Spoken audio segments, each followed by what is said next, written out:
బావా 2 నిమిషాలు టైం ఇస్తే దొరసానిలా రెడీ చేస్తా అనే ఒక్క డైలాగ్తో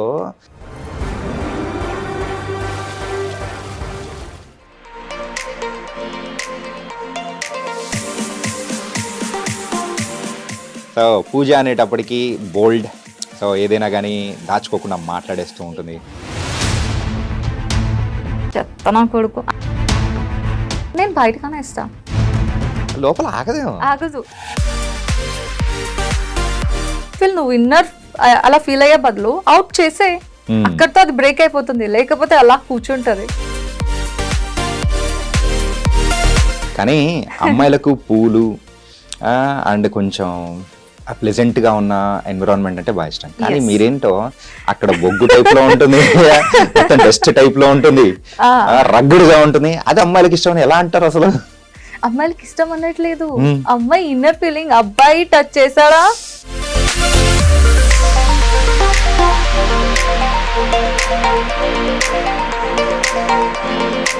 ఒక్కసారిగా సలార్లో వచ్చిన సో మీ పాపులారిటీ కానీ సో అవకాశాలు కానీ ఎలా అనిపించింది? ప్రీవియస్ నేను మన చిరు సార్తోని ఒక ప్రాజెక్ట్ చేశాను. అవునా? Yeah, God father.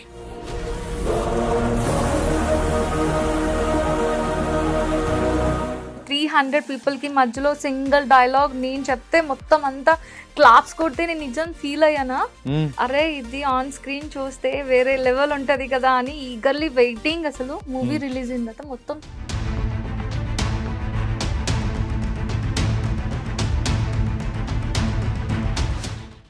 ఎందుకంటే ఆ ఫీల్ ఆన్ సెట్స్ లో ఫీల్ అనేది వేరే లెవెల్ ఉంది, ఆన్ స్క్రీన్ ఇంకా వేరే లెవెల్ ఉంటది కదా అని ఎంత ఎక్స్పెక్ట్ చేశాను. కానీ నన్ను మళ్ళీ ఇలా మీ ముందు కూర్చోబెట్టిందంటే ఒక 3 మాటలండి. ఓకే, రోలింగ్ టేక్ యాక్షన్ అన్న పదాలే నన్ను వెనక్కి లాక్కొచ్చాయంట.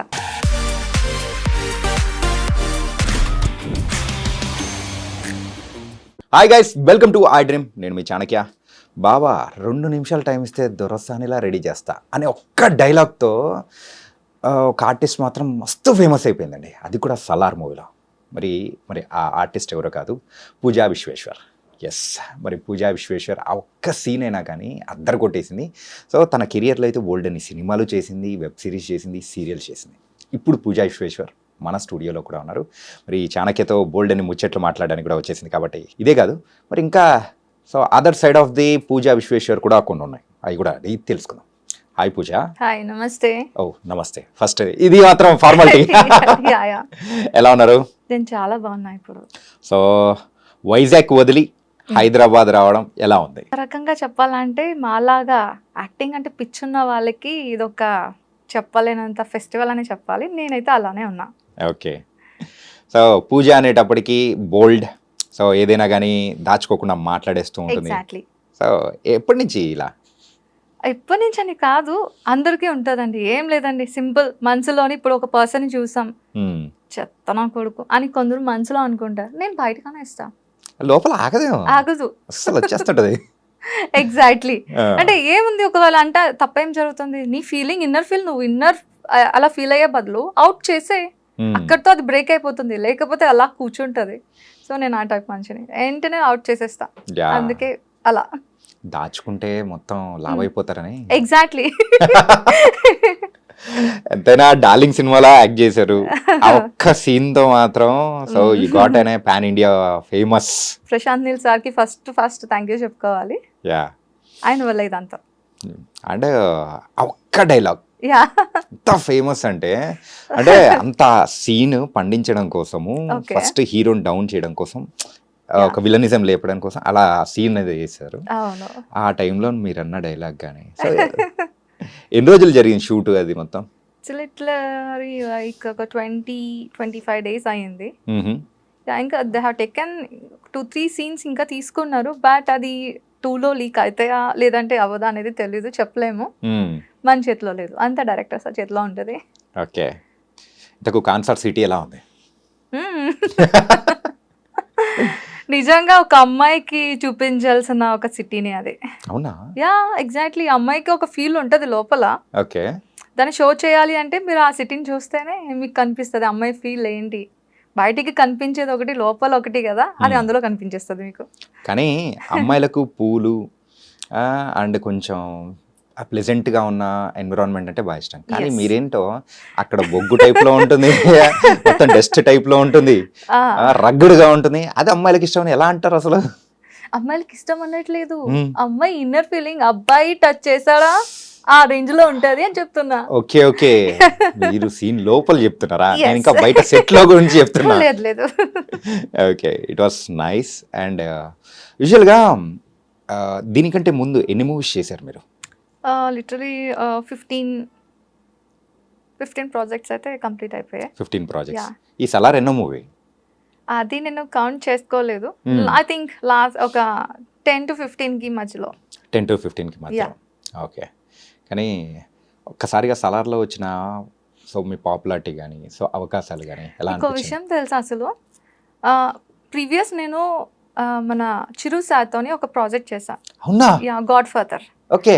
అందులో ఇప్పుడు మీరు ఇందులో నా సీన్ ఎలా ఉందో, ఇట్స్ లైక్ అందులో కూడా ఒక పర్టికులర్ ఒక 300 పీపుల్కి మధ్యలో సింగిల్ డైలాగ్ నేను చెప్తే మొత్తం అంతా క్లాప్స్ కొడితే నేను నిజం ఫీల్ అయ్యానా, అరే ఇది ఆన్ స్క్రీన్ చూస్తే వేరే లెవెల్ ఉంటుంది కదా అని ఈగర్లీ వెయిటింగ్. అసలు మూవీ రిలీజ్ అయిన తర్వాత మొత్తం సీన్ అంతా లేదు.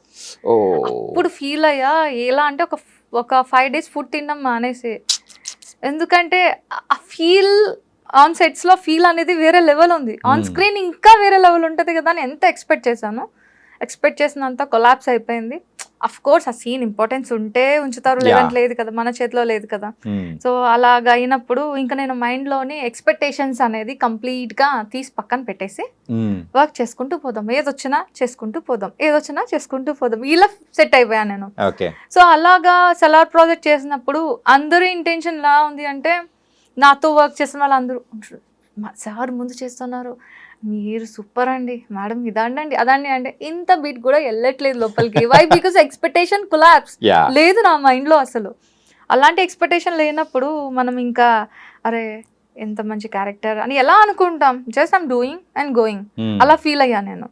సో అందుకు అట్లీస్ట్ నేను గాడ్ ఫాదర్ చేశానని ఎంతమందికి చెప్పానో, సలార్ చేసిన విషయం ఒక్కరికి చెప్పలేదు. అదే చెప్పేలా చేసేసుకుంది. ఎక్స్పెక్ట్ చేయలేదు కదా, ఉంటది ఉండొచ్చు ఉండకపోవచ్చు నాకు తెలీదు. సో ఓకే చేసామా లేదా వెళ్ళిపోయాం. కానీ ఇలాగా సడన్ గా ఆ ప్రాజెక్ట్ తీసుకెళ్ళి కూర్చోపెడతాదని లైఫ్ లో ఎక్స్పెక్ట్ చేయలేదు అసలు. ఓకే, ఇప్పుడైనా కానీ లైఫ్ లో ఎక్స్పెక్టేషన్స్ తక్కువ పెట్టుకున్నామంటే మనం కూడా వచ్చే కిక్ వేరుంటుంది. యా, అది మాత్రం లిటరలీ నేను సలార్ త్రూ ఫేస్ చేసా హ్యాపీగా. ఓకే, సో మీ సీన్ థియేటర్లో చూసుకుంటున్నప్పుడు ఎలా అనిపించింది?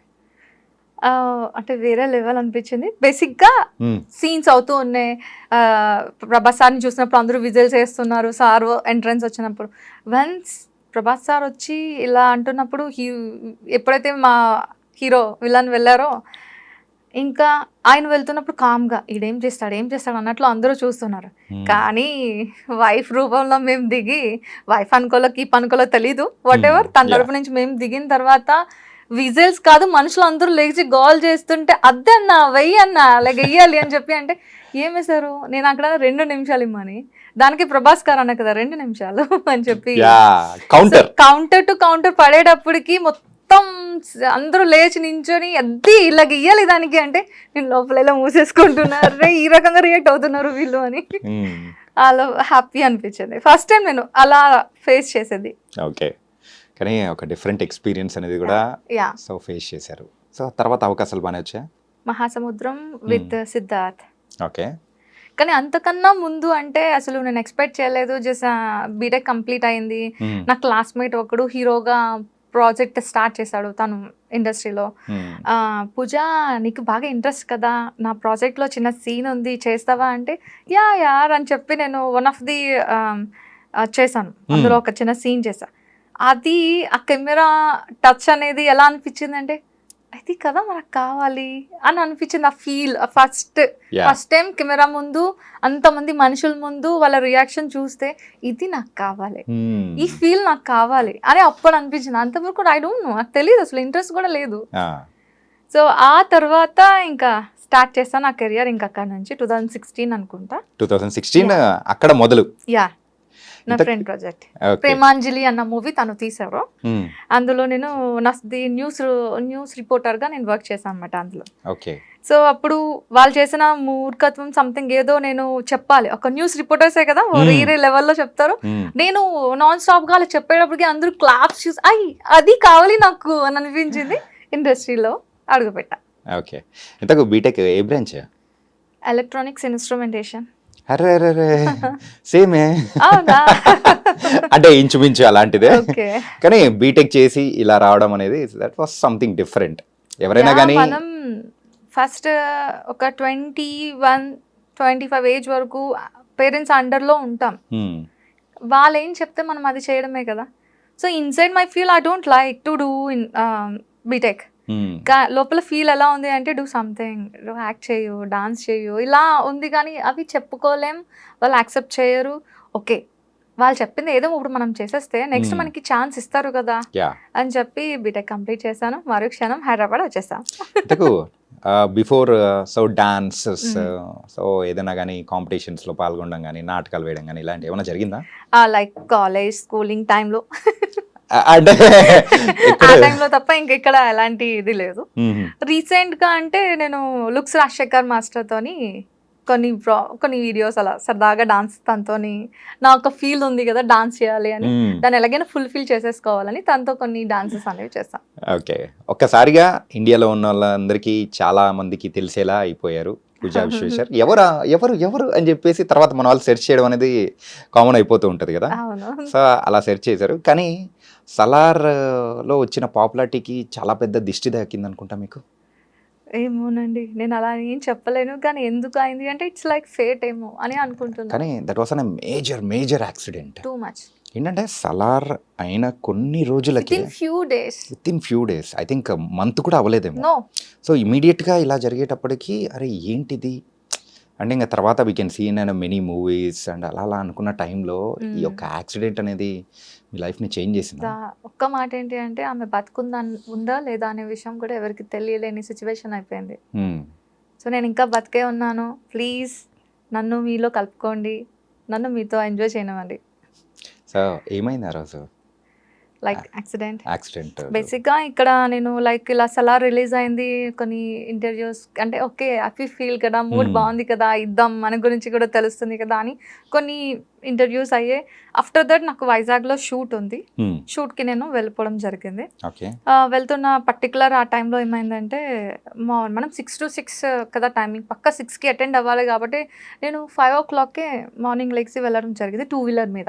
వాళ్ళు వెహికల్స్ పంపిస్తారు కానీ ఇట్స్ లైక్ ఆ జోనర్కి వెహికల్స్ వెళ్ళే పాసిబిలిటీ లేదు, లేదా ఓలా వెళ్ళే ఈ పాసిబిలిటీ లేదు. ఓకే నియర్ బై కదా 2-wheeler వెళ్ళిపోతాను అని చెప్పి నా అంతలో నేను ఒక్కదాన్నే, ఇంకెవరిని తీసుకెళ్ళకుండా ఒక్కదాన్నే వెళ్ళా. మరి ఇది ఫేట్ అని అనుకోవాలా లేకపోతే ఏ రకంగా అనుకోవాలో తెలీదు, ఎవ్వరు నన్ను గుద్దలేదు. పోనీ నేను వెళ్ళి ర్యాష్గా తీసుకు ఎవరినో గుద్దేశాను అందుకే ఇలా అయింది అనుకో, నేను ఎవరిని గుద్దలే. ఆ టైంలో ఎవ్వరు లేరు. స్పీడ్ బ్రేకర్ అటాక్ చేసింది నాకు. కంప్లీట్ స్పీడ్ బ్రేకర్ తగలగానే నువ్వు వెళ్ళి డివైడర్ మీద నా హెడ్ పడింది. స్పాట్ డెడ్ అవ్వాల్సిన సిచ్యువేషన్లో హెల్మెట్ ఉండడంతో బతికి ఇప్పుడు మీ ముందు ఇలా ఉన్నా. హెల్మెటే నా జీవితాన్ని కాపాడింది. కానీ ఆ మూమెంట్ అనేది కూడా గుర్తుండడం. స్పాట్ డెడ్ అవ్వాల్సింది నేను, హెడ్ కి తగిలింది. ఎంత స్పీడ్ లో ఉంటారు అప్రాక్సిమేట్? 30 or 40 అంతే. ఆ స్పీడ్ లో వెళ్తున్నా అంటే మీరు ఎర్లీ మార్నింగ్ అంటున్నారు కాబట్టి ఆ స్పీడ్ బ్రేకర్స్ కూడా కొన్ని కనపడవు. జాన్ 4th అన్నమాట. జాన్ 4th కి వెళ్తున్నాను, ఆ టైంలో చాలా ఫాగ్ ఉంది, స్పీడ్ బ్రేకర్ కనిపించాల్సిందే కానీ కరెక్ట్గా క్వార్టర్లెస్ 6కి స్ట్రీట్ లైట్స్ ఆఫ్ చేశారు. దాంతో నాకు వాట్ నెక్స్ట్ అనేది కనిపించలే. చాలా సేఫ్గా వెళ్తాను అంటే అంతే, అది దిష్టి అనాలి ఫేట్ అన్నది చెప్పలేం మనం. అలా బతికుండాల్సింది దాని కాదు, కోమాలోకి వెళ్ళి మెమరీ లాస్ అయ్యి ఒక 4 months మెమరీ లాస్ అయ్యా, 7 days కోమాలో ఉన్నా. ఏం మాట్లాడుతున్నానో నాకు తెలీదు, ఏం చేస్తున్నానో తెలీదు. కానీ నన్ను మళ్ళీ ఇలా మీ ముందు కూర్చోబెట్టిందంటే ఒక 3 మాటలండి. రోలింగ్ టేక్ యాక్షన్ అన్న పదాలే నన్ను వెనక్కి లాక్కొచ్చాయంట. నేను ఇలా బెడ్ మీద ఉన్నప్పుడు నా బ్రదర్ అండ్ నా సిస్టర్ చెప్పారంట డాక్టర్, తనకి ఏంటి ఇష్టమో మీరు అలా రిపీట్ చేస్తూ ఉండండి, తను బ్యాక్ అవ్వచ్చు. నాకు ఇండస్ట్రీ అంటే చాలా పిచ్చి అని, యాక్టింగ్ అంటే బాగా ఇష్టం అని వాళ్ళందరికీ తెలిసింది. ఈ మాటలే నా దగ్గర అంటే నేను లేచేదానంట బెడ్ మీద నుంచి. సో ఈ మాటలే నన్ను ఇలా తీసుకొచ్చి మీ ముందు కూర్చోపెట్టేప్పుడు. ఓకే. సో ఆ ఇంజురీ నుంచి మొత్తం కోలుకోవడానికి ఎన్ని మంత్స్ పట్టింది? Particularly 1 year. 1 వై year. బికాస్ నేను మెమరీ లాస్ అయిపోయి తర్వాత ఒక 4 months అయిపోయిన తర్వాత రీబ్యాక్ అయ్యాను. ఓకే, అందరినీ గుర్తిస్తున్నా, మమ్మీ డాడీని ఇలా గుర్తిస్తున్నా, మీరు కదా అని గుర్తిస్తున్నాను. కానీ బైపోలార్ డిజార్డర్ అన్న సిచ్యువేషన్లో ఉన్న. బైపోలార్ డిజార్డర్ మీన్స్ ఇప్పుడు నేను మీతో ఇలా మాట్లాడుతున్నా, వితిన్ 5 minutesలో ఏడ్ చేస్తా, వితిన్ 5 minutesలో కోపం చూపిస్తా, వితిన్ 5 minutesలో ఏం చేస్తాను అనేది నాకే తెలియదు. It's completely react head only. Head అలా రియాక్ట్ అవుతుంది. ఇప్పుడు నాకు చక్కగా ప్రేమగా మాట్లాడుతున్నాను, తర్వాత ఎమోషనల్ అయిపోవచ్చు. ఇది బైపోలార్ డిజార్డర్ అంటారనమాట. అది నేను రీసెంట్గా ఒక 1 month బ్యాక్ వరకు ఫేస్ చేసా. దాని నుంచి నేను బ్యాక్ అవ్వడానికి మెడిసిన్ స్టిల్ 1 year వరకు యూజ్ చేసి ఇప్పుడు హ్యాపీగా ఉన్నా. Now you are completely all right కదా? ఎస్. లెగ్ ఫ్రాక్చర్ అయింది, ఈ 40th డెడ్, ఇప్పుడు టీత్ నాకు వర్క్లో లేదు, అయినా నేను హ్యాపీగా ఉన్నా. ఎందుకంటే దేవుడు ఇచ్చిన పళ్ళు నాకు తీయించుకోవాలని లేదు. అమ్మో, చెప్తూ ఉంటేనే అసలు 40th డెడ్, 24 మొత్తం ఎంటైర్ బాడీ మీద 24 దెబ్బలు ఉంటే అందులో మేజర్ అంటే 40th dead, leg injury, brain. ఇది మీరు అంటే యాక్సిడెంట్ అయిన తర్వాత హాస్పిటల్కి తీసుకొని వచ్చిన సందర్భంలో కూడా ఆ వీడియో అనేది కూడా చూసాం, video clip. Okay. So accident అయిన సమయంలో ఓకే. సో మీరు కాన్షియస్లోనే ఉన్నారు, but what you are talking something and your do అంటే ఏదో అలా అనిపిస్తుంది, but with full of blood, మొత్తం రక్తంతో నిండిపోయి అరే ఏంటిది, అరే మొన్నే కదా మంచి హిట్ కొట్టారు. సో ఇండస్ట్రీ పీపుల్ అయితే అరే ఏంటిది, ఇట్ వాస్ వెరీ బ్యాడ్ అని చెప్పేసి అనుకున్న సందర్భాలు చాలామంది, అంటే నార్మల్ వాళ్ళు కూడా అనుకుంటారు. కానీ థ్యాంక్ గాడ్ అన్నీ ఒక దిష్టిలాగా తీసేసి you came back with a bang అనుకోవాలేమో. అంతే. ఓకే. సో ఇంతకు ప్రెసెంట్ ఏ మూవీస్ చేస్తున్నారు? It's like Antaryami movie name is. And వీటన్నిటికన్నా ముందు నేను మీకు మన వైజాగ్ పిల్లల గురించి చెప్పాలి. పిల్లల అంటే పిల్లలు కాదండి, అమ్మాయిలా అబ్బాయిలా? వైజాగ్ డైరెక్టర్స్ కోసం వైజాగ్లో సినిమా పిచ్చున్న వాళ్ళు కూడా చాలా మంది ఉన్నారు. అందులో వాళ్ళ చేతుల మీద తీయబడ్డ సినిమాల్లో ఒకరు లోకేష్ అన్న ఒక డైరెక్టర్, రాజుగారు దొంగలు అనే ఒక ప్రాజెక్ట్లో ఇప్పుడు వరకు నేను చేయలేని క్యారెక్టర్ అందులో చేయడం జరిగింది. What's that, it's like prostitute role అనమాట. బేసిక్గా నాకు అది చేయాలని ఉండేది కాదు, కానీ that is acting, not reality.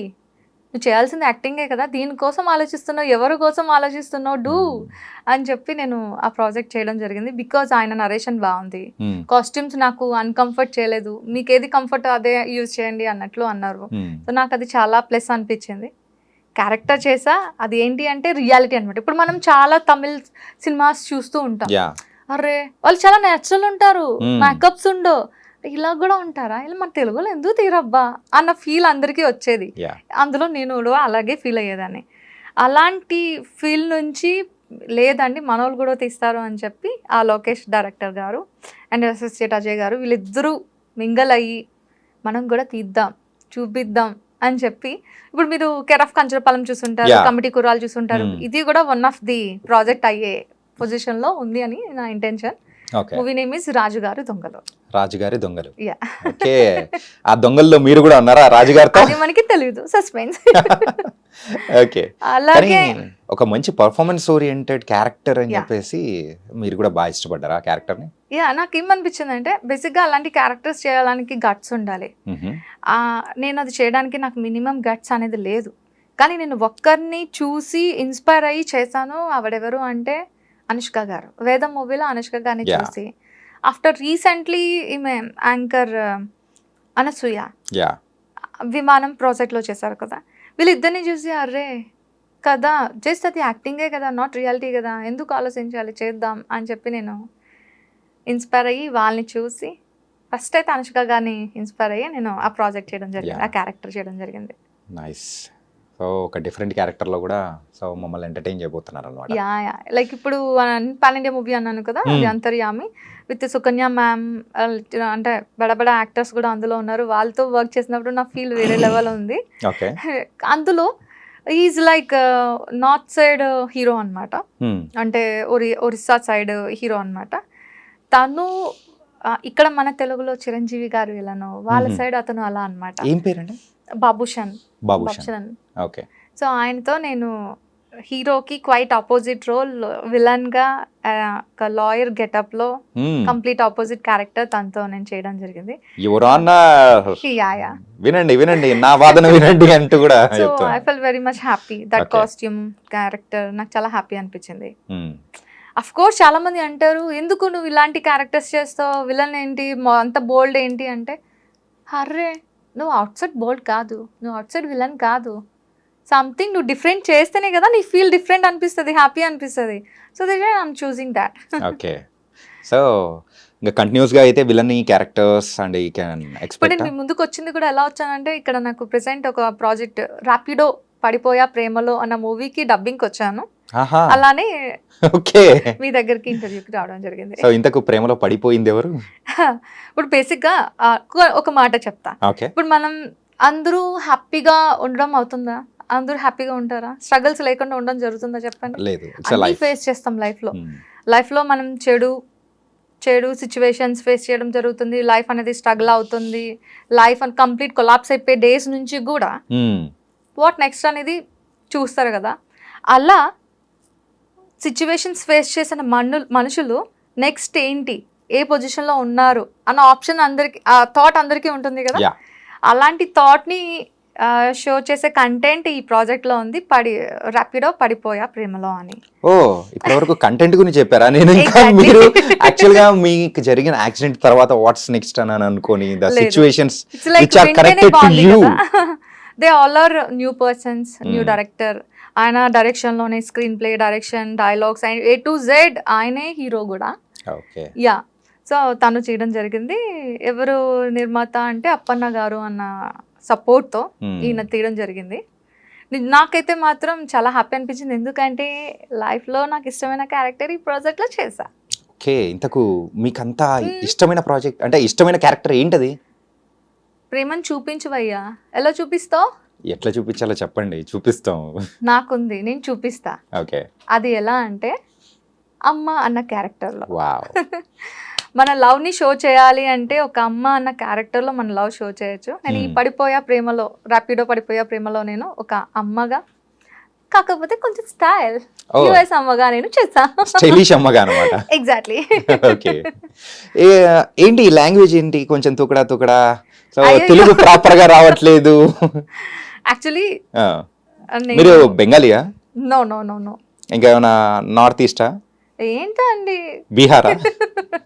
I'm from Andaman Nicobar. Andaman Nicobar. Yes. Okay okay. So పుట్టింది పెరిగింది అక్కడే కాబట్టి, కాకపోతే పేరెంట్స్ తెలుగు వాళ్ళే కాబట్టి నేను ఇది కూడా చక్కగా మాట్లాడుతున్నా అని మీరు చూసి చెప్పాలి. మాట్లాడుతున్నా అంటే మీ మాటల్లో అర్థమైపోతుంది. Yeah yeah. ఓకే, సో కానీ చాలా మంది అడిగారు, అరే you are north side, try to in north side projects అంటే, no I don't have interest to do. I like south India projects. Tollywood అంటే నాకు చాలా ఇష్టం. ఓకే, ఎందుకు ఏంటి అంటే తెలీదు. సో అండమాన్ నికోబార్ కాబట్టి చుట్టూ సముద్రమే, ఎటు వెళ్ళినా కానీ ద బ్యూటిఫుల్ వ్యూ, బీచెస్ అన్ని అనమాట. ఎగ్జాక్ట్లీ. ఓకే, లైఫ్ లో ఒక్కసారైనా వెళ్ళండి ఖచ్చితంగా. ఒక చెక్ లిస్ట్ అనేది పెట్టుకున్నాను సిటీస్ ని కూడా అలా చేసుకోవడానికి. సో అందులో అండమాన్ నికోబార్ ఉంది. అప్పుడు వెళ్ళినప్పుడు కూడా పూజ గారికి కాల్ చేసి ఏం చూడాలి ఏం చూడకూడదు అని చెప్పి ఒక టూరిస్ట్ గైడ్ లాగా ఫోన్ లో మేము ఆన్లైన్ లోనే చేస్తాం. షూర్. ఓకే, సో అమ్మ నాన్న ఇద్దరు తెలుగు వాళ్ళు, సో అక్కడే settled everything. Okay, actually daddy job side మేము అటు వెళ్ళాం. ఇంకా పుట్టిన దగ్గర నుంచి ఇంకా అక్కడే పెరగడంతో అటు నుంచి, కాకపోతే పుట్టింది వాళ్ళు ఇక్కడే కాబట్టి కంప్లీట్గా ఇటు షిఫ్ట్ అయిపోయాం. అండమాన్ నుంచి ఆంధ్ర షిఫ్ట్ అయిపోయాం. అంటే ఇప్పుడు మీరు అండమాన్లో ఉంటారా? అండమాన్ నుంచి హైదరాబాద్ అలా వస్తుంటారా? బేసిక్గా ఫ్యూ ఇయర్స్ నేను అలా చేశాను, కానీ ఇప్పుడు కంప్లీట్గా ఆంధ్ర షిఫ్ట్ అయిపోయాను. ప్రెసెంట్ అయితే వైజాగ్లో ఉంటున్నాను. Okay, nice. ఎందుకంటే మీకు ఒక లింక్ అయితే ఉంది, ఎందుకు అక్కడే ఉంటున్నాను డౌట్ రాలేదా? అంటే వస్తూ ఉంటుంది, ఎందుకంటే Vizag is the beautiful city. Basically Andaman అనేదే ఏకంగా బీచెస్ అండర్ ఉంటుంది. సరౌండింగ్స్ ఒక అండమాన్ ఉండేదే ఒక బీచెస్ మధ్యలో, వాటర్ మధ్యలో. అలాంటి వాటర్ నాకు మళ్ళీ కనిపించింది వైజాగ్ లోనే. Okay, so that is we shifted completely Vizag. Okay, family బేసిక్గా ఫ్యామిలీ అందరూ ఇక్కడ పుట్టిన వాళ్ళే, కాకపోతే మాకు ఒక ఇంట్రెస్ట్ కలగడానికి రీజన్ మోస్ట్లీ సీ. ఓకే, సముద్ర is my lover. Okay, so ఎప్పుడైనా బీటెక్లో ఉన్నప్పుడు ఎవరైనా ప్రపోజ్ చేయడాలు కానీ సో మీరు వాళ్ళకి దమ్కి ఇయ్యడాలు కానీ బేసిక్గా నేను మీ అంత కలర్ కాదండి, నల్ల పిల్లని నేను. ఎందుకండి అంత అంటారు? Skin tone girl. ఈ అమ్మాయికి కూడా పడతారా చల్లే, నేనే ఒక నల్ల పిల్లని, నాకెవరు పడతారులే అని అనుకునేదాన్ని. కానీ చాలా వరకు సీనియర్స్, సెకండ్ ఇయర్ నుంచి ఫైనల్ ఇయర్ వరకు అందరూ నాకు ప్రపోజ్ చేస్తే ఈ నల్ల పిల్లని కూడా ప్రపోజ్ చేస్తారు. సార్ ఎందుకు సీనియర్ సార్, నాకెవరు పడతారండి అని ఇంత చాలా వర్స్ట్గా మాట్లాడేదాన్ని. ఫైనల్ ఇయర్లో తెలిసింది, అరే లేదు లేదు మనకు కూడా ఫాలోయింగ్ ఉంది, ఉంటది ఉండాలి అని చెప్పి అనుకున్నా. సరే వాళ్ళతో మాట్లాడదాం అనేటప్పటికి ఫైనల్ ఇయర్ కంప్లీట్ అయిపోయింది. So sad.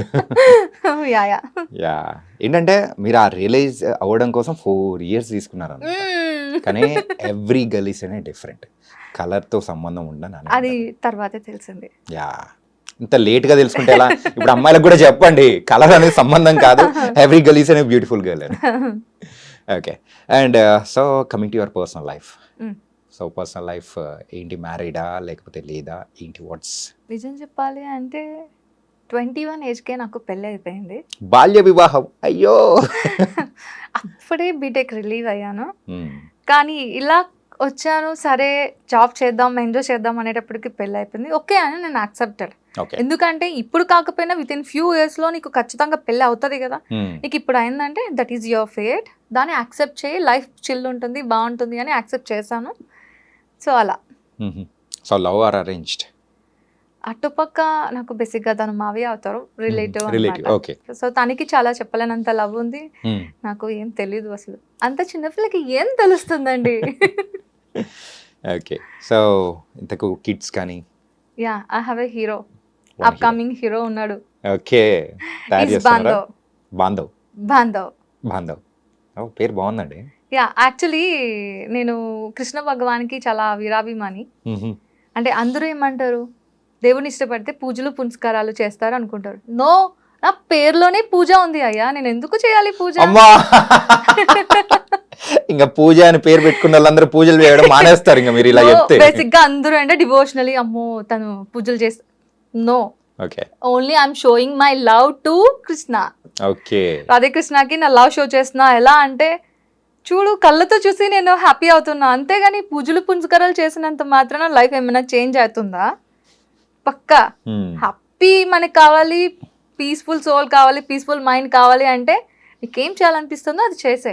అందరూ అంటారు పూజలు చేయండి మంచి అవుతుంది. నో, నేను చెయ్య, లవ్ చేస్తా. ఏంటిది అంటే ఇంత వేదాంతం మాట్లాడడము, లేకపోతే సంథింగ్ కొంచెం అవుట్ ఆఫ్ ద బాక్స్ లో మాట్లాడడం ఎప్పుడు యాక్సిడెంట్ అయిన తర్వాత నుంచేనా, లేకపోతే before that also your like? Before also అస్సలు పూజలు పునస్కారాలు చెయ్యనండి. చేస్తారు, సరే దీపం పెట్టారు, ఏది నీలో ఏం చేంజ్ వచ్చింది చెప్పు? అదే నువ్వు వెళ్ళి హ్యాపీగా నీకు నచ్చినట్లు వెళ్ళి చూస్తూ ఉండు, లవ్ షో చేయి. లవ్ షో చేయడం అంటే ఏం చేస్తాం, మనకి ఏం చేయాలనిపిస్తుంది? మనుషులతో మాట్లాడాలనిపిస్తుందా, లేకపోతే ఏదైనా నీకు వాళ్ళకి నచ్చింది చేయాలనిపిస్తుందా? అలా చేస్తేనే కదా ఆ టైంలో నువ్వు పూజలు చేసే ఆ టైంలో నీ పర్సన్ని ఎవరికి నువ్వు నీ లవ్ షో చేయాలనుకుంటున్నావు వాళ్ళ కోసం ఏదైనా చేసి చూపించు. ఓకే, నేను ఆ టైప్ మనిషిని. సో ఒక పర్సెప్షన్ అనేది కూడా చేంజ్ చేసేలా ఉన్నాయి మీ మాటలు. Yes, and my dearest friend ఎవరు అంటే Buddha. Okay, yeah, and love అనేది నాకు బాగా కనిపించింది మాత్రం రాధాకృష్ణ ద్వారా. ఓకే, అండ్ నువ్వు ఏదైనా చేయాలి, నీకు టార్గెట్ ఉంది అంటే, ఆ ప్లేస్కి రీచ్ అవ్వాలి అంటే, నాకు ఒక్క స్పీచ్ మాత్రం అక్కడ వరకు తీసుకెళ్ళింది ఎవరు అంటే బుద్ధానే. ఓకే, తన ఒక మాటలు నాకు నువ్వేం చేయాలనుకుంటే చేసి చూపించినంత వరకు వదిలిపెట్టదు. ఓకే, తన సపోర్ట్. బట్ నేను ఎందుకు ఇలా మాట్లాడుతాను అంటే, బిఫోర్ యాక్సిడెంట్ నేను ఎవరితో ఏం చెప్పేదాన్ని కాదండి. ఏదున్నా సరే లోపల హార్ట్లోనే ఉంచుకునేదాన్ని. ఎందుకు చెప్తే వాళ్ళ నుంచి ఏదో ఒకటి వస్తుంది, పాజిటివ్ వైబ్స్ అయితే ఉండదు. మనల్నే చేంజ్ అవ్వమని, మనకే ఇదవ్వమని చెప్తారు తప్ప వాళ్ళ నుంచి రెస్పాన్స్ అనేది ప్రాపర్ ఉండదు, మన మనసుకి నచ్చేటట్లు రెస్పాన్స్ ఉండదు అని చెప్పి నేను ఏది చెప్పేదాన్ని కాదు. ఎనీథింగ్ హార్ట్లోనే ఉంచేదాన్ని, అస్సలు బయట అవుట్ అయ్యేదాన్ని కాదు. ఆఫ్టర్ యాక్సిడెంట్ కంప్లీట్లీ ఎలా అవుట్ అయిపోయాను అంటే, నువ్వు ఉంటావో పోతావో తెలీదు మరుక్షణం. ఇప్పుడు ఇలా ఇంత చక్కగా మాట్లాడుతున్నా, హార్ట్ అటాక్తో పోవచ్చు, మన చేతిలో లేదు. సో ఎందుకు నువ్వు థింక్ చేసుకోవడం ఇలా ఇలా అవుతుంది అలా అవుతుంది అని? నీకు ఇప్పుడు ఏం చేయాలనిపిస్తుంది? మాట్లాడాలనిపిస్తుందా? మాట్లాడు. లవ్ చేయాలనిపిస్తుందో చేసే, చెప్పాలనిపిస్తుందో చెప్పే, అంత ఓపెన్ అప్ అయిపోయాను అనమాట. ఓకే. సో ఆఫ్టర్ ఎఫెక్ట్స్ అనేది ఇలా ఉన్నాయన్నమాట. Exactly. Okay. So it's an good things also. So అంతే కదా, పక్కన వాళ్ళని మనుషులు మన ప్రేమగా రిలేటివ్స్ చూడడం ఉంటారు అనేది కదా, కూడా. మన ఫ్రెండ్స్, మన రిలేటివ్స్. Yeah. ఏం లేదు, ఇప్పుడు మీకు సరదాగా ఇది అందరికీ అనిపిస్తుంది, నేను అంటున్నా, తాగాలనిపిస్తుందా అనిపించదా టచ్ లేని వాళ్ళకి? ఎస్, నాకు తాగాలనిపిస్తుంది, తాగుతున్నాను. కదా, సో ఏదో ఒకటి నీకు తాగాలనిపిస్తుంది కానీ అది తాగకూడదు, నీకు తాగాలనిపిస్తుంది, ఇట్స్ లైక్ అదొక ఫీలే తప్ప కంప్లీట్ గా నువ్వు తాగుతూ జీతాంతం కూర్చోవు కదా. లేదు. కానీ మనం మన ఫ్రెండ్స్ కానీ రిలేటివ్స్ కానీ ఫ్యామిలీస్ కానీ ఏమంటారు, వద్దు, అది చేయకూడదు, తప్పు. వాయ్? మనకు తెలీదా? మనంత చిన్నపిల్లలం అయితే కాదు కదా. ఒక స్టేజ్ అయితే మనకు వచ్చింది కదా, వన్స్ నీకు ఎక్స్పీరియన్స్ అయితేనే దట్స్ గుడ్ ఆర్ బ్యాడ్ అనేది తెలుస్తుంది. I want experience, don't tell. నాకు చెప్పొద్దు, నాకు కావాలి ఎక్స్పీరియన్స్. వన్స్ మనం ఫేస్ చేస్తానే కదా నువ్వు లైఫ్ లాంగ్ నీకు అది ఉండిపోతుంది, ఇంకోసారి చేయమన్నా చెయ్యో. ఓకే. అంతే కదా. అంతేగాని ఇలా చెప్పి బంధిస్తే నేను అది తట్టుకోలేను. అంటే చెయ్యొద్దు అని అంటే పర్టికులర్ గా అదే మనం చేసే మెంటాలిటీ అనేది కూడా ఉంటుంది. కోర్స్ మైండ్ సెట్ అందరి దాని మీదకి వెళ్ళిపోతుంది కూడా, వద్దు అనుకున్నా కూడా వెళ్ళిపోతుంది. ఎందుకు అలా? హ్యాపీగా ఏం చేయాలనిపిస్తుందో చెయ్యండి. కానీ ఒకటి మాత్రం నేను చెప్తా, ఏది మంచిది కాదు ఏది మంచిది అనేది ఒకసారి ఎక్స్పీరియన్స్ చేసి దాన్ని అబ్జర్వ్ చేసి డూ ఇట్ హ్యాపీగా, మీకు నచ్చినట్లు చేయండి. చాలా మంది సిగరెట్స్ తీస్తారు, దాని మీద రాసి ఉంటది అని ఎవడు కాల్చడం మానేస్తున్నాడు. ఇంకా మందు ఉంటుంది దాని మీదే, తాగితే ఇలా సంథింగ్ మద్యపానం, దేనికి ఏదో అంటారు తెలుగులో ఉంది, ఇలా రాస్తారు, తాగడం మానేస్తున్నారా? అది తాగుతున్నారు. అలాగే నేనేమంటున్నా, ఇది చేయండి అది చేయండి అనట్లేదు. మీకేం చేయాలనిపిస్తుంది చేయండి, ఎక్స్పీరియన్స్ అవ్వండి. అయిన తర్వాత మీకే తెలిసిపోతుంది, ఇంకెవరితో చెప్పించుకోవసరం లేదు. ఓకే. నేనైతే అదే చేస్తున్నా. అండ్ మూవీస్ అనేటప్పటికీ యూజువల్గా ఈ బ్యాక్గ్రౌండ్ లేని వాళ్ళకి ఖచ్చితంగా ఒక పర్సెప్షన్ అనేది కూడా ఉంటుంది. అంటే అమ్మాయిలు కానీ వెళ్ళకూడదు, సో అక్కడ ఏదో సంథింగ్ అంటే కొన్ని జరుగుతూ ఉంటాయి, సో కమిట్మెంట్ అని, లేకపోతే అమ్మాయిలు ఇబ్బందులు పడుతున్నారని, ఇలాంటివన్నీ చాలా వింటూ ఉంటారు. సో ఫస్ట్ నువ్వు ఇటు సైడ్ వస్తా అన్నప్పుడు coming to your family wise కానీ వాళ్ళు అన్న సందర్భం అంటే వద్దు అన్నారా, లేకపోతే వాట్ దే సెడ్? మమ్మీ డాడీకి లిటిల్ బిట్ కూడా ఇంట్రెస్ట్ లేదు. కానీ మదర్స్ ఎలాంటి వాళ్ళంటే పిల్లలకి ఎలా చేస్తే హ్యాపీగా ఉంటుందో అదే మనం కూడా చేద్దాం, వాళ్ళకి సపోర్ట్ చేద్దామని మదర్స్ అలా ఆలోచిస్తారు. అఫ్ కోర్స్ మమ్మీకి డాడీకి ఇంత బిట్ కూడా ఇష్టం లేదు. కానీ మదర్ ఏంటి అంటే, నా కూతురు గురించి నాకు తెలుసు కదా, దానికి ఏది ఇష్టమో దాన్ని మనం సపోర్ట్ చేద్దామని మదర్ సపోర్ట్ చేశారు. నిజం చెప్పాలి అంటే ఆఫ్టర్ మ్యారేజ్ నా హస్బెండ్ సపోర్ట్తోనే నేను ఇంతవరకు రాగలిగా. వై? బికాస్ తనకు తెలుసు నేనేంటి, ఎంతవరకు మూవ్ అవుతాం, ఎంతవరకు మూవ్ అవ్వం, వాట్స్ అవర్ నెససరీ, మన నెససరీ ఏంటి, మన నీడ్స్ ఏంటి. ఇప్పుడు నాకు చాలా నీడ్ ఉందండి, ₹1,00,00,000 కావాలి, ₹1,00,00,000 కావాలి కదా అని చెప్పి ఎవడు ₹1,00,00,000 ఇస్తాడో ఆ పని చేసే టైప్ కాదు నేను. ఆ ₹1,00,00,000కి నీ జీవితాంతం నేను కష్టపడతా, ఎంత వరకున్నా హార్డ్ వర్క్ చేస్తా. అంతేగాని ఇప్పుడు వచ్చేస్తుంది కదా, ఆ పని చేస్తే వచ్చేస్తుంది కదా అంటే నేను అలా చేసే మనిషిని కాదు. నేను స్ట్రగుల్ అవ్వాలి, పెయిన్ తీసుకోవాలి, హార్డ్ వర్క్ చేస్తే కానీ నాకు ఆ ఫీల్ రాదు. అప్పుడు వచ్చిన అమౌంట్ ఎలా అనిపిస్తుంది అంటే, యూజ్ చేసినప్పుడు చాలా హ్యాపీ ఫీల్ ఉంటుంది, చాలా. ఎందుకంటే నేను కష్టపడ్డా డబ్బు అది అని చెప్పుకోవడానికి బాగుంటుంది. ఇలాంటిది ఏమన్నా ఇబ్బందులు ఏమన్నా ఇండస్ట్రీలో ఇన్ని ప్రాజెక్ట్స్ చేస్తున్న టైంలో ఎప్పుడైనా ఫేస్ చేశారా? బేసికలీ మాటల వరకు అయితే మాత్రం కొందరు వచ్చారు. కానీ నేను ఒకటైతే చెప్తానండి, ఎవరైతే ఇలాంటివి అడుగుతున్నారో, ఇలాంటివి జరుగుతున్నాయో, వాళ్ళు not a real directors, not a real industry. వాళ్ళు ఏంటి అంటే ఇండస్ట్రీ ఒక పేరు పెట్టుకొని మిగతా వాళ్ళు చిన్నవి ప్లేసెస్ పెట్టేసుకొని బతికేస్తున్నారు, పేరు పెట్టుకొని ఏం కావాలనుకుంటున్నారో చేసుకుంటున్నారే తప్ప రియల్ యాక్టర్స్ వాళ్ళకు ఒక ఇంట్రెస్ట్ ఉంటుంది. ఇప్పుడు మన ఎవరు సలార్ డైరెక్టర్ ప్రశాంత్ నీల్ సార్ ఉన్నారు. ఆయన ఏ స్టేజ్ నుంచి వచ్చారో మీకు తెలుసు కదా, ఆయన ఒక సిచ్యువేషన్ ఏంటి తెలుసు కదా. ఆయన ఒక మాట అన్నారండి, ఎవరైతే బాగా స్ట్రగుల్ అవుతూ ఉన్నారో వాళ్ళకి నా ప్రాజెక్ట్ వైజ్ చిన్న ప్లేస్మెంట్ అనేది ఇస్తాను. అది 2 minutes అవ్వచ్చు, 2 seconds అవ్వచ్చు. ఆ ప్లేస్మెంట్ అయితే నేను ఇవ్వగలను. ఆ తర్వాత వాళ్ళు గ్రో అప్ అయ్యేది వాళ్ళ చేతిలో ఉంటుంది, నాకు సంబంధం లేదు అని ఆయన అన్నారు. ఆయన అన్న మాట నిజం చేసుకున్నారు, అంతే కదా అండి. నాకు ఇచ్చారు అంతే 2 minutes of 2 seconds of place. I'm using that. అది యూజ్ చేసిన తర్వాత లైఫ్ అనేది నేను ఇప్పుడు ఇలా ఉన్నాను అంటే దానికి కారణం ఆ ప్రాజెక్ట్. సో ఆయనకి ఎలాగైతే ఉన్నాయో అలాగే ఉంటాయి కదా, Hmm. అవి నిలబెట్టుకోవాలి. కానీ ఆఫ్టర్ యాక్సిడెంట్ ఇన్ని సంవత్సరాల తర్వాత సో ఫస్ట్ ఇంటర్వ్యూ అనేది కూడా నాకు ఇవ్వడం అనేది కూడా it was very very happy and it was thank you so nice. Much. You also such a very nice guy. Ya thank you ఇంకా not at completed. And as a అమ్మాయిగా so ఎప్పుడైనా ఇబ్బందిగా ఫేస్ చేసిన సందర్భాలు కానీ అట్లాంటివి ఏమన్నా ఉన్నాయా? నేను అమ్మాయిని కాదండి, నేను ఇప్పుడు అది మర్చిపోవాలా? నేను అబ్బాయిని కాదండి, ఆంటీని. ఓకే ఆంటీ అని మీరు అనుకుంటున్నారా? అంతే, పిలవండి ఆంటీ అని లేదా అమ్మమ్మ అని పిలవండి. వై? Because Hmm. చాలా మంది క్వశ్చన్స్ వేశారు. Hmm. ఆంటీ అంటే చాలా మంది ఇష్టపడరు. ఆంటీ ఏంటి బే అన్న మాటలు కూడా వచ్చేస్తాయి కొందరు నోటి నుంచి. ఆహా. అరే మీరు పిలవండి రా. విత్ ఇన్ ఫ్యూ ఇయర్స్ లో పక్కా నేను ఒక డాటర్ నుంచి Hmm. వైఫ్ కి ఎలా షిఫ్ట్ అయ్యాను, Hmm. వైఫ్ నుంచి మదర్ కి ఎలా షిఫ్ట్ అయ్యాను, ఆఫ్టర్ దట్ పక్కా ఆంటీ నుంచి అమ్మమ్మకి షిఫ్ట్ అవుతా. అవుతారు. సో ఎందుకు భయపడాలి? కాల్ మీ ఆంటీ, నేను హ్యాపీ, నాకే భయం లేదు. ఓకే. అంతే కదా. వాట్ నెక్స్ట్ అనేది మనకు తెలిసినప్పుడు దేనికి ఇది అవ్వాలి? ఇప్పుడు నువ్వు ఆంటీ అని పిలిచినంత మాత్రాన నేను ఆంటీని అవ్వచ్చు అవ్వకపోవచ్చు. వాట్ ఈస్ మై ఇంటెన్షన్ నాకు తెలుసు కదా. Hmm. అలా అన్నమాట. చాలా స్ట్రైట్ ఫార్వర్డ్ నేను. ఓకే. తెలుసు అంటే మీ మాటల ద్వారానే అర్థమైపోతుంది very straightforward yes. And it was very nice. And ఇలా స్ట్రైట్ ఫార్వర్డ్గా ఉన్నప్పుడు ఏదైనా కానీ అవకాశాలు అరే వచ్చినట్టే వచ్చి పక్కకి వెళ్ళిపోయిన సందర్భాలు ఏమైనా ఉన్నాయా? Yeah of course. ఇప్పుడు ఎవరైతే ఇండస్ట్రీ పేరు చెప్పుకొని బతుకుతున్న ఎదవలు ఉన్నారో, ఎదవలు ఉన్నాను అంటే చూడండి నేను ఎంత స్ట్రైట్ ఫార్వర్డ్గా అన్నాను.